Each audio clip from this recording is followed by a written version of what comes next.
Lalu dia ingat-ingat, dia pikir-pikir apa sesungguhnya yang menjadikan kekuatan kita tidak hebat. Oh, ternyata bangun subuh. Ternyata pasukan kaum muslimin saat itu pernah juga khilaf, dia seringkali terlambat subuhnya. Maka diingatkan, dibangunkan subuh. Bahkan sebelum subuh sudah dibangunkan, tahajud dia.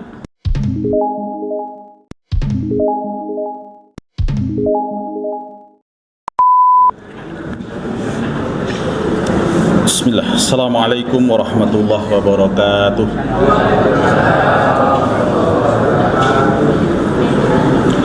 Innal hamdalillah, alhamdulillahi rabbil alamin, huwallazi arsala rasulahu bil huda wa dinil haq liyudhhirahu 'ala dini kullih wa kafa billahi syahida. Asyhadu an la ilaha illallah wahdahu la syarikalah wa asyhadu anna Muhammadan abduhu wa rasuluh la nabiyya wa la rasula ba'dah. Fasalli wa sallim wa barik ala Muhammad wa ala alihi wa sahbihi ajmain. Wa qala Allahu ta'ala dzalikal kitabu la raiba fih hudal lil muttaqin. Bapak, ibu-ibu, hadirin sidang jamaah salat maghrib yang dirahmati Allah Subhanahu wa taala. Bersyukur kita kepada Allah Subhanahu wa taala dalam setiap waktu dan keadaan. Kita selalu mengingatkan diri kita untuk senantiasa bersyukur kepada Allah Subhanahu wa taala, karena sesungguhnya kita seringkali lupa untuk bersyukur kepada Allah dengan nikmat yang sangat banyak dan tiada tara. Bahkan nikmat Allah itu apabila kita hendak menjumlahkannya, hendak menghitung-hitung nikmat, maka pasti kita tidak akan pernah mampu untuk menghitungnya. Walaupun kita semuanya pandai ilmu matematika, apalagi ibu-ibu kalau menghitung uang pasti pandai. Tapi kalau menghitung nikmat Allah sampai dengan nikmat yang terakhir yang diberikan oleh Allah, kita tidak akan pernah mampu untuk menghitungnya. Maka senantiasa kita menginsafkan diri kita untuk senantiasa bersyukur, yang maknanya dalam keadaan apapun keluh kesah, gelisah, kufur, tidak bersyukur dari nikmat Allah, itu kita hilangkan dalam diri kita. Selawat serta salam senantiasa kita sampaikan kepada Rasul Muhammad sallallahu alaihi wasallam. Allahumma sholli wa sallim wa barik ala Muhammad wa ala alihi wa sahbihi walil muslimina ajmain. Pribadi mulia yang senantiasa mengkhawatirkan, menggelisahkan, dan kemudian menghendaki kita menjadi orang-orang yang diselamatkan. Karakter Rasulullah itu digambarkan oleh Allah Subhanahu wa taala dalam surah At-Taubah ayat 128, ayat yang terakhir. Azizun alaihi ma anittum harisun alaikum bil mu'minina raufur rahim. Rasul itu orang yang paling gelisah melihat umatnya sengsara, melihat umatnya menderita. Harisun alaikum, dan teramat ingin Rasul itu melihat umatnya bahagia, umatnya selamat. Dan Rasul teramat sangat kasih sayang kepada orang-orang yang mukmin. Nah, itu pemimpin sejati, Rasul sejati. Seorang yang amat sangat menggelisahkan kita itu, kita juga tidak akan pernah mampu untuk membalas kasih dan sayangnya dengan balasan yang setimpal, kecuali kita senantiasa mencintai baginda Rasul Muhammad SAW dengan selalu berselawat kepada beliau. Allahumma sholli wa sallim wa barik ala Muhammad. Hadirin sidang jamaah yang dirahmati Allah Subhanahu wa taala, malam hari ini alhamdulillah Allah Subhanahu wa taala memberikan kesempatan kepada kita untuk bermuajahah, untuk bertatap muka setelah beberapa saat. Mohon maaf saya tidak bisa membersamai jamaah dan Bapak Ibu sekalian. Hari ini alhamdulillah waktu saya dilapangkan dan diizinkan oleh Allah SWT untuk membersamai Bapak Ibu sekalian. Sehat semua Bapak ya? Alhamdulillah ya. Yang penting itu dulu. Sekarang ini yang penting dua. Satu sehat, yang kedua punya uang. Mana yang paling penting Ustaz? Yang pertama, yang kedua? Oh yang kedua. Yang penting kita sehat, punya uang, bisa ngaji. Sudah, tidak usahlah mikir kawin lagi, tidak usah mikir yang lain-lain. Dah. Nah hari ini kita mencoba untuk memperkuat keyakinan agama kita, walaupun kita pasti sudah yakin, tapi kemudian kita mendudukkan apa yang sesungguhnya kita yakini itu persis tepat di dalam jantung hati kita, sehingga sampai kapanpun tidak akan pernah runtuh dan hilang tauhid itu dalam jiwa kita. Maka kita akan lanjutkan sedikit kita kajian tentang maqasid yang beberapa waktu yang lalu kita sudah mulai. Yang makna dari maqasid itu adalah bahwa setiap syariat kita memiliki apa yang disebut dengan maksud, apa yang disebut dengan tujuan. Inilah hebatnya Islam. Islam itu setiap syariat dia tidak hadir dengan pepesan kosong hanya dengan keyakinan. Islam itu setiap syariat dia tidak ditegakkan dengan keyakinan semata, tapi setiap syariat itu telah dirancang, didesain oleh Allah Subhanahu wa taala dengan maksud tertentu, dan maksud itu tujuannya adalah untuk membangun kesejahteraan manusia.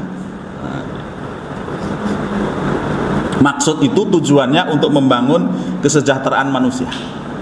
Allah tidak memiliki kepentingan atas syariat itu, tapi Allah merumuskannya supaya sesuai dengan kepentingan manusia. Nah, contoh sederhana, kita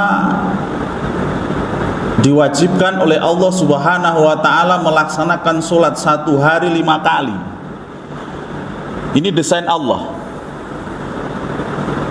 Dari sisi kalinya saja itu sudah luar biasa maqasidnya, sudah luar biasa hikmahnya, dalam rangka untuk menata manusia, mengatur manusia supaya tercapai kesejahteraan. Ini riwayatnya dulu ketika Isra Mi'raj,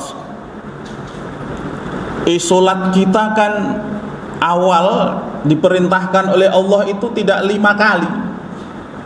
Berapa kali Ustaz? 20. Ada yang 50. 50 kali.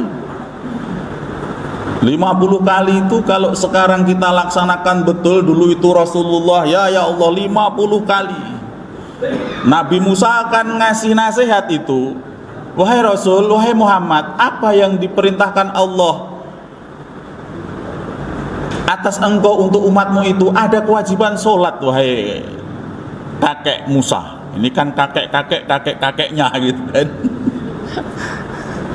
Ada kewajiban sholat. Berapa kali? 50. Musa kaget, kok 50? Besok umatmu itu ketek-ketek. Ketek-ketek itu bahasa sininya apa ya? Koci-koci.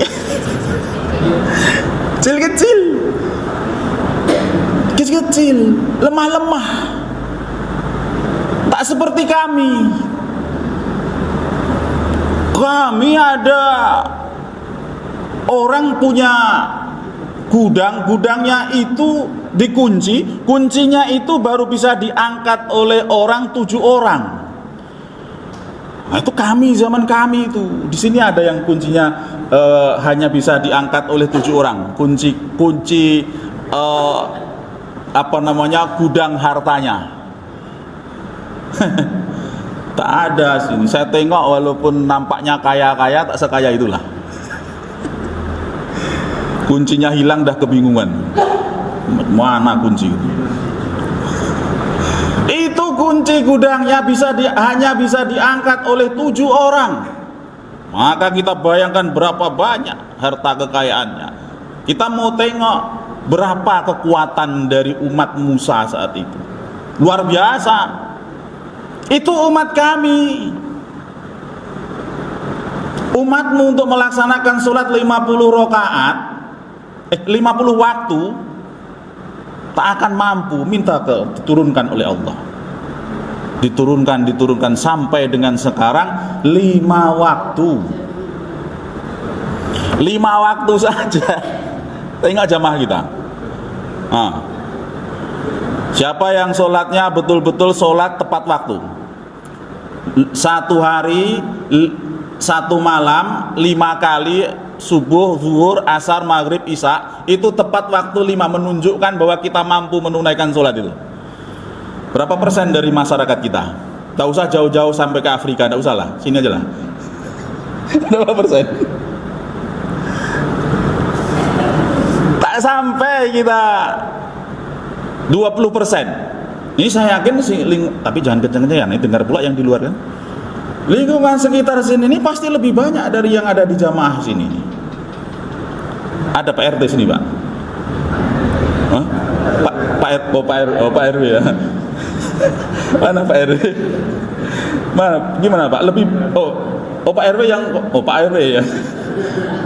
Bingung saya. Banyak jamaah sini, banyak warganya Pak ya. Banyak kan? Lebih banyak yang di dalam masjid atau di luar masjid? Oh, di luar. Oh, padahal ini saya tengok sudah banyak kali ini kan. Tapi ternyata masih banyak yang di luar. Oh, yang di luar mungkin sholatnya memang tidak di masjid ini Ustaz, mungkin di tempat lain, insya Allah. Tapi kira-kira kalau kita kira-kira dari sini, lebih banyak yang sholat atau yang tidak? Tidak usah dijawab Ustaz, saya udah tahu. Itu yang 5 waktu. Padahal sholat yang 5 waktu itu sudah didesain oleh Allah SWT. As-sholatu ala waktiha. Sholat ditentukan, sudah ditetapkan tentang waktunya. Ketetapan waktu bagi Allah, bagi manusia yang ditetapkan oleh Allah itu bukan sembarangan.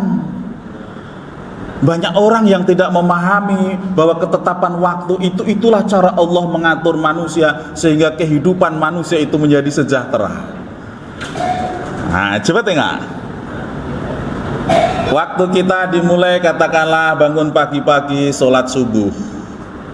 Ditetapkan waktunya sholat subuh. Kalau kita sholat subuh 4:30 sampai jam 5. Nggak usahlah sholat tahajudnya nanti aja. Sholat subuh aja wajibnya dulu. Ketika kita ditetapkan sholat subuhnya, waktu fajar itu, Allah punya niat, Allah punya rencana supaya orang yang mengikuti syariat dia bisa menguasai dunia ini sejak awal. Kenapa kok kita umat Islam tidak menguasai dunia? Karena bangunnya kita lebih dahulu dari ayam jantan yang ada di rumah kita. Kan tak menguasai dunia kita. Dulu Panglima Perang Salib Salahuddin Al-Ayyubi itu bertahun-tahun untuk mengalahkan Panglima pasukan Templar dari Vatikan yang menguasai Palestina. Itu luar biasa, bertahun-tahun.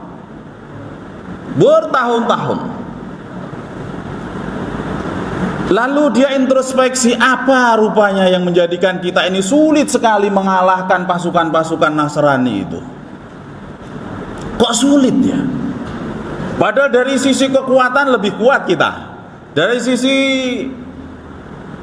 Persenjataan lebih hebat, persenjataan masyarakat kaum muslimin pada saat itu, tapi kok sulit sekali. Bahkan rajanya pun tidak lebih gagah dibandingkan dengan raja atau pemimpin Islam pada saat itu. Raja Palestina saat itu yang beragama Nasrani itu kusta. Wajahnya pun tak pernah dinampakkan dia pakai topeng. Sejak kecil dia kena penyakit kusta. Naik tahta pada usia yang sangat muda sekali. Usianya baru belasan tahun naik tahta, belum berpengalaman, tapi kok sulit sekali. Lalu dia ingat-ingat, dia pikir-pikir, apa sesungguhnya yang menjadikan kekuatan kita tidak hebat? Oh, ternyata bangun subuh. Ternyata pasukan kaum muslimin saat itu pernah juga khilaf, dia seringkali terlambat subuhnya. Maka diingatkan, dibangunkan subuh.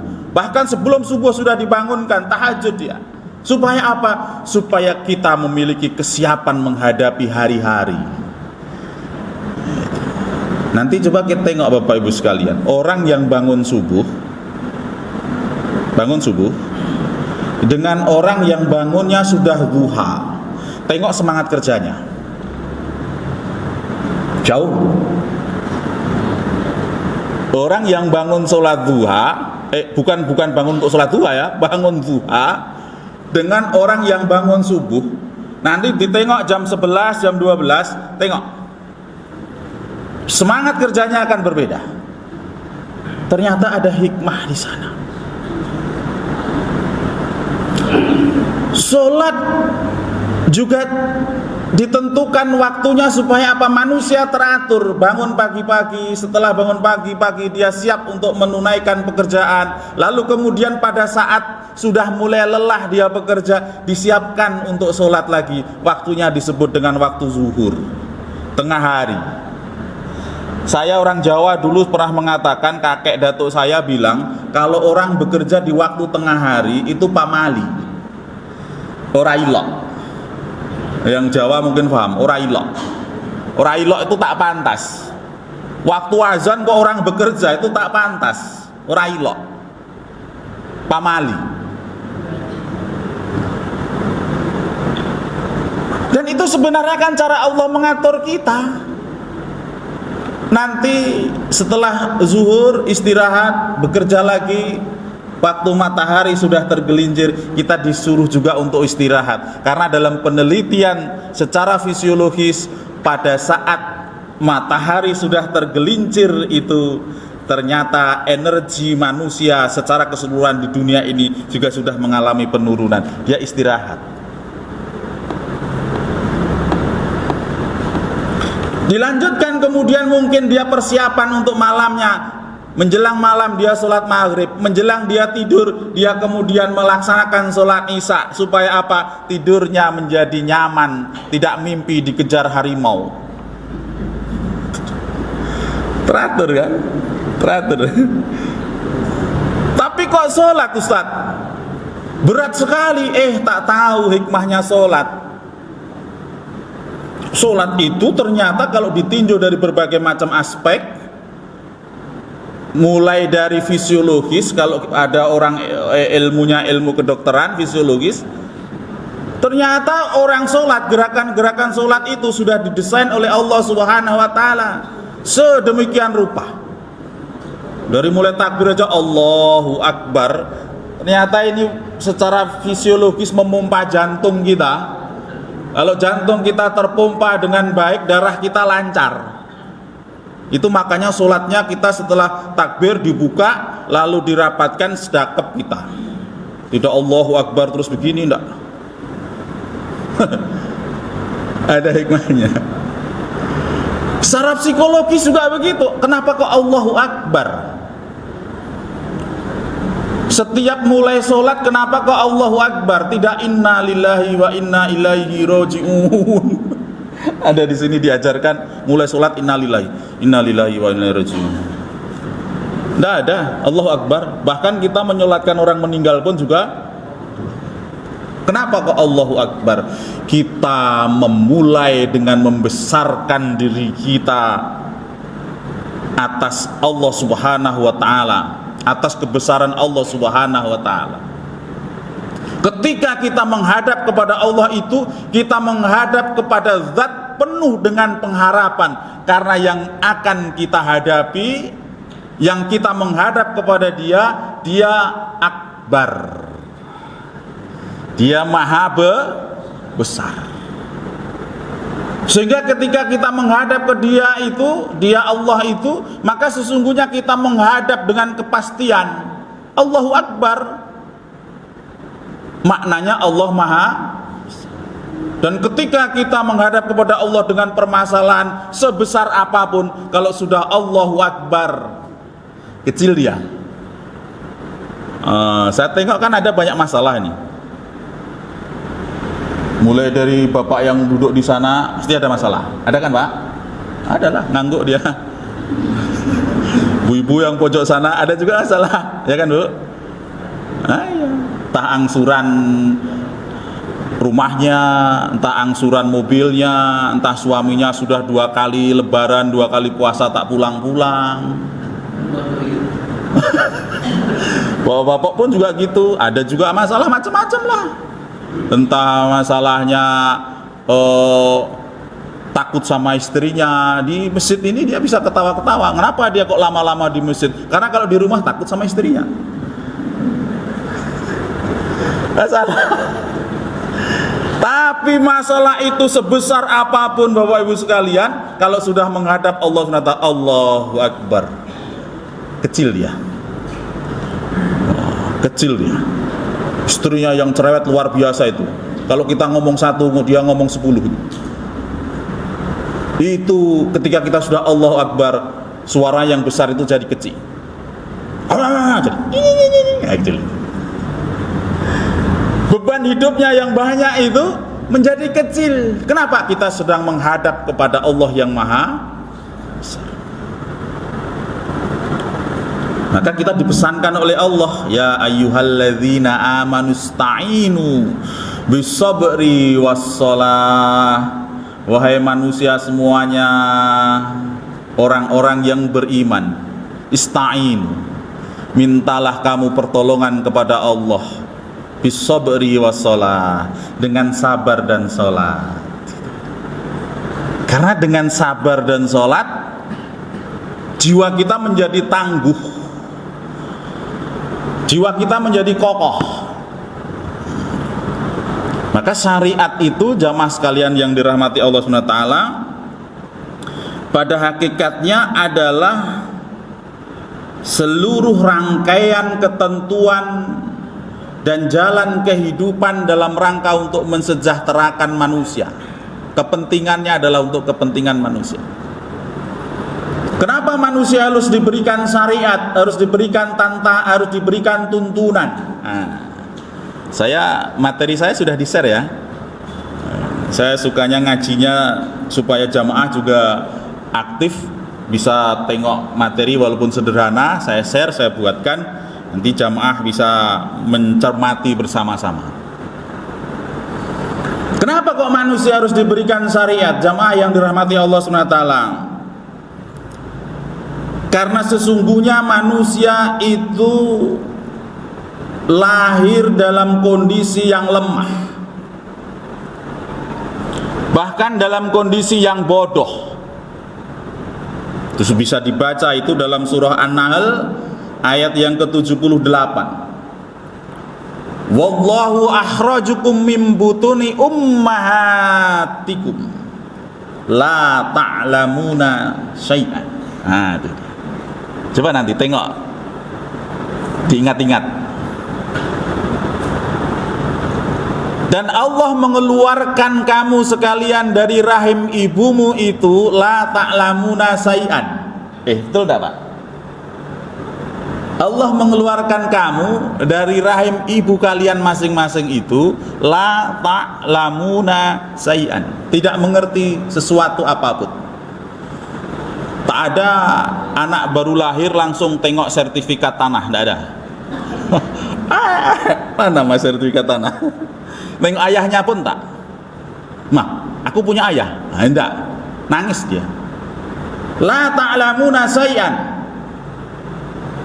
Dia tidak pernah mengetahui suatu apapun. Itulah dasar diri kita, Bapak Ibu sekalian. Maka jangan sombong kalau sekarang jadi profesor, jadi doktor, jadi ilmuwan, tahu ini itu, tak usah sombong. Dasarnya kita itu la ta'lamuna syai'an. Wa ja'ala lakumus sam'a wal absar wal afidah la'allakum tashkurun. Nah, ini menarik nih. Wa ja'ala lakumus sam'a, dan kemudian kami jadikan kamu sekalian itu memiliki sam'a. Sam'a itu pendengaran, bukan telinga, tapi pendengaran. Kenapa kok waj'al? Karena ternyata Bapak Ibu sekalian, memang bayi itu pada saat dia baru lahir, dia tidak bisa mendengar. Baru beberapa saat kemudian, baru bayi itu bisa mendengar. Nanti ada beberapa bayi yang sampai waktu yang cukup lama tidak bisa mendengar. Tandanya apa? Dia tidak menangis. Maka di kampung-kampung kalau ada bayi tidak menangis, diapakan? Wah, ditaboi. Ditaboi itu dipukul, dibentak. Tuh. Digoyang-goyang, ditaboi. Bongsok ini apa, Pak? Ditaboi itu kan gini. Dipukul. Bayi kalau sudah lahir beberapa saat, nanti baru kemudian oleh Allah diberikan sam'a. Telinganya ada, tapi belum berfungsi. Telinganya ada, tapi belum fungsi. Nanti di ayat lain ada balasannya, nih, ada pertanggungjawabannya. Tanggung jawab terhadap telinga itu. Jadi siapa yang punya telinga, hati-hati, sebab nanti akan ada pertanggungjawaban atas telinga kita. Walaqad dara'na li jahannama katsiran minal jinni wal insi lahum qulubul la yafqahuna biha wa lahum adhanun la yasma'una biha wa lahum absurun adhanun la yubsiruna biha ulaika kal an'am wal hum adall. Itu dia, itu nanti pertanggungjawabannya. Banyak manusia, banyak jin besok menjadi penghuni neraka, menjadi bahan bakar api neraka. Siapa yang hari ini merasa manusia, siap-siap besok menjadi bahan bakar api neraka. Saya bukan Ustaz, saya jin. Sama. Bahan bakar api neraka. Kenapa kok menjadi bahan bakar api neraka? Dikasih modal kehidupan, dikasih hati, tak digunakan untuk mikir. Allah itu sudah memberikan syariat ya. Syariat itu tujuannya untuk kebaikan. Dia tak mikir itu. Dia langgar syariat itu. Dia tak ikuti syariat itu. Dia diberikan penglihatan, tapi tidak digunakan untuk apa? Tidak digunakan untuk melihat ayat-ayat Allah. Yang ayat itu tidak saya tulis di situ, Ustaz. Dia diberikan telinga tapi tidak digunakan untuk mendengar. Ulaika kal an'am. Mereka itu seperti hewan ternak. Balhum adol, bahkan lebih hina lagi dibandingkan hewan ternak. Bapak Ibu sekalian yang dari kampung, ini tak ada wajah-wajah kampung nampaknya ya. Wajah kota semua. Yang dari kampung, yang ada pengalaman di kampung, yang dulu pernah mengembala kerbau. Pernah Pak ya? Ada ya? Ya. Yang dulu pernah mengembala kerbau. Kerbau itu kalau dia masuk ke kebun orang, kita halau, pergi dia, tak masuk lagi. Itu kerbau tuh. Ini manusia. Ini manusia dikasih syariat, dikasih pikiran, dihalau dia.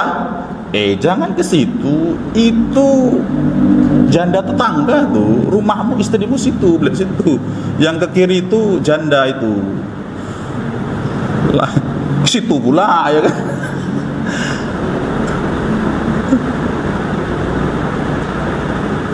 Jadi orang seperti itu apa kata Allah? Ulaika kal an'am. Mereka seperti binatang ternak. Balhum adall. Bahkan lebih hina. Kalau hewan jelas misalnya dia melanggar namanya hewan, tak diberikan akal. Ini manusia diberikan akal, tak mikir dia. Tak mikir dia itu dulu la ta'lamuna syai'an, bodoh, tak tahu pengetahuan apapun dia tak tahu. Tak ngerti dia. Jangankan kita manusia, para malaikat aja begitu kan, dalam kisah awal Adam alaihissalam diberikan ilmu pengetahuan itu kan, malaikat pun sampai mengatakan subhanaka la ilma lana illa ma 'allamtana. Wahai Allah, sungguh mulia, sungguh suci Engkau. La ilma lana, tiada ilmu sedikit pun yang aku ketahui itu, illa ma 'allamtana, kecuali apa yang telah Engkau ajarkan sedikit saja. Walaupun ada orang ahli apapun lah, sekarang itu dunia pendidikan kan makin spesifik, makin sempit kajiannya, makin detail gitu.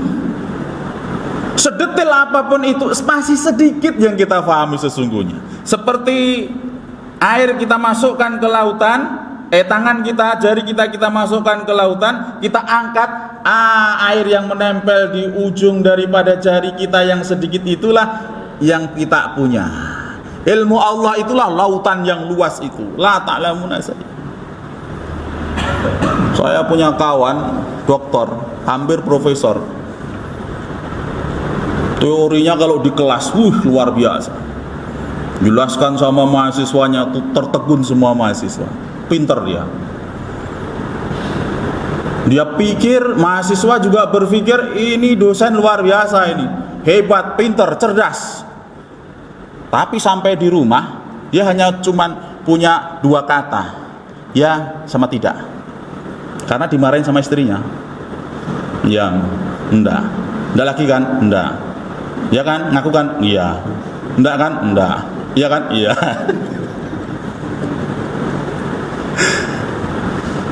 Cerdas katanya. Tapi kalau sudah ketemu sama orang tertentu, hilang kecerdasannya itu. Tandanya apa? Ilmu kita itu sikit, Pak. Sikit. Maka jangan sombong, jangan angkuh gara-gara ilmu yang kita miliki. La ta'lamuna syai'an. Wa ja'ala lakumus sam'a.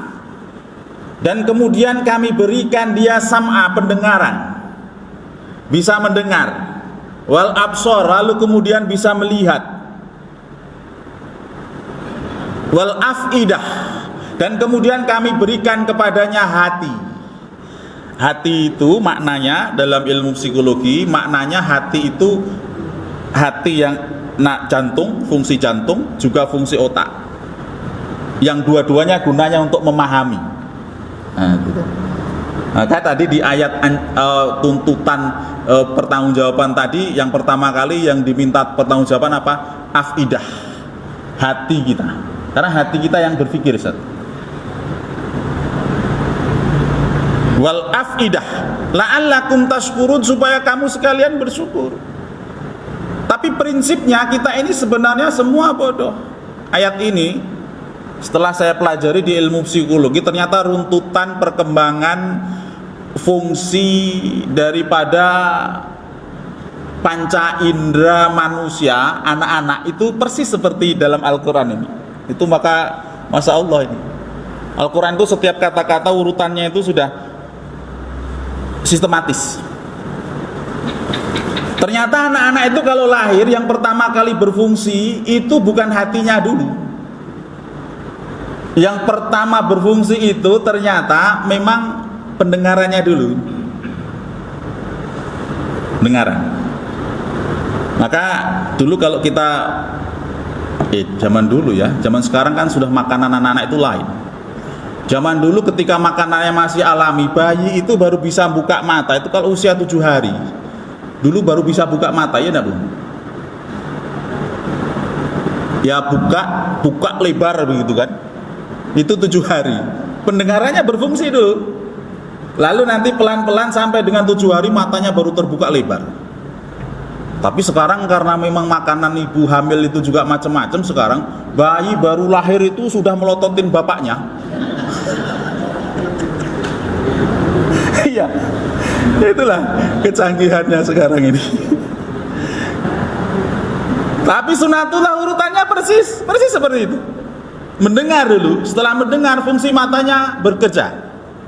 Setelah fungsi matanya bekerja, lalu lama-lama dari informasi yang dari telinga dan dari mata itu kemudian terfahami lewat pikiran dan perasaan.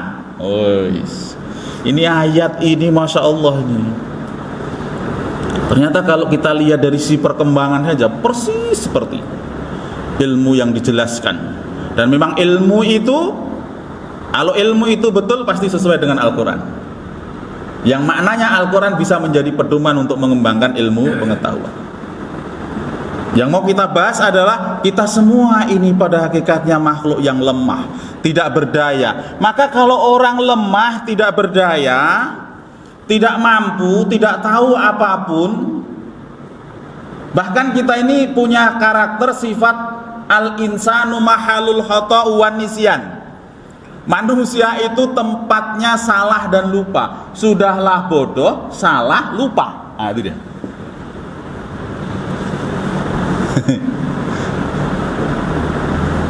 Sudahlah bodoh, tak tahu apa-apa, sering salah, sering lupa. Nah, terasa enggak Pak? Jadi kalau Bapak Ibu sekalian kok sering merasa salah, sering lupa, nah itu berarti memang manusia. Nah itu sempurna, itu kemanusiaannya. Tapi kalau sudah salah terus dan lupa terus, nah itu perlu diperiksakan. Berarti ada penyakit. Tapi kalau sesekali, nah, salah tawi, itu berarti ada persoalan. Maka kalau orang sering lupa, sering salah dan dia tidak mengerti apapun, tak tahu apapun, perlu pertolongan, perlu bimbingan. Disinilah peran Allah Subhanahu wa Ta'ala kemudian menurunkan syariat. Jadi syariat itu dalam rangka menuntun manusia yang tidak tahu itu supaya dia tahu. Menuntun manusia yang sering lupa itu supaya diingatkan. Maka Al-Quran juga maknanya peringatan. Menuntun manusia yang sering dia salah itu supaya dibenarkan. Maka Al-Quran juga bisa bermakna sebagai kitab tazkirah, peringatan. Dan syariat ini pada hakikatnya untuk memberikan kesejahteraan manusia. Karena kalau kita tidak diberikan syariat oleh Allah, maknanya adalah kita tetap ada dalam kebodohan, kita tetap ada dalam kelupaan, kita tetap ada dalam kesalahan. Dan hebatnya lagi jamaah yang dirahmati Allah SWT, syariat itu dituntunkan oleh Allah Subhanahu wa Ta'ala tidak spontan, tapi bertahap, sesuai dengan tingkat peradaban manusia. Bertahap sesuai dengan tingkat peradaban manusia. Dulu ketika Adam masih di surga, syariatnya sederhana. Wa idz qulna li adama kun anta wa zaujukal jannah. Masuklah kamu dengan istrimu itu ke dalam surga. Makan dan minum, kulu washrabu haitsu syi'tuma. Makan dan minumlah kalian semua itu di dalam surga itu, haitsu syi'tuma, apapun yang kamu kehendaki. Di sana dikasih syariat juga. Syariatnya sederhana. Wala taqraba hadhihi sajarah. Dan jangan kamu mendekati satu saja. Satu pohon, namanya pohon kuldi. Tapi itulah manusia, karena manusia itu tempatnya salah dan lupa. Semua boleh dimakan, semua boleh didekati. Satu saja yang tak boleh, cuman cieknya. Konai juga dia. Kena juga akhirnya perangkap itu kan. Akhirnya terkena hukuman. Karena manusia tempatnya salah dan lupa. Semua boleh dimakan, namanya surga banyak. Mau pisang, mau mangga, mau apel, mau jeruk. Ibu-ibu mau makan apa, Bu? Ngomong sama saya, Bu. Ngomong sekarang. Tidak ada yang mau? Alhamdulillah lah. Saya sudah siapkan. Tak percaya mungkin. Nah, ada juga saya. Makanlah semuanya, satu aja yang tak boleh. Terpeleset juga. Dan sampai sekarang karakter itu masih menurun pada anak turun Adam, Bani Adam. Masih itu. Coba tengok, kita hitung-hitung, Pak. Syariat Allah itu yang sekarang masa akhir zaman, masanya Rasulullah SAW itu kira-kira yang dilarang sama yang diperbolehkan banyak yang mana? Banyak yang diperbolehkan apa banyak yang dilarang? Hah? Banyak yang diperbolehkan, Pak. Pak Ustadz ya, Pak Kiai ya. Lebih sederhana aja lah, minuman. Minum-minuman itu sebanyak itu minuman, jenisnya, macamnya, ragamnya, rasanya, yang diharamkan sama yang dihalalkan, mana yang lebih banyak? Yang dihalalkan. Cincau boleh, cendol boleh, apalagi jus boleh, jus pun macam-macam ya, Bu. Jus mangga boleh, jus apel boleh, jus apokat boleh. Yang diminum topi miring.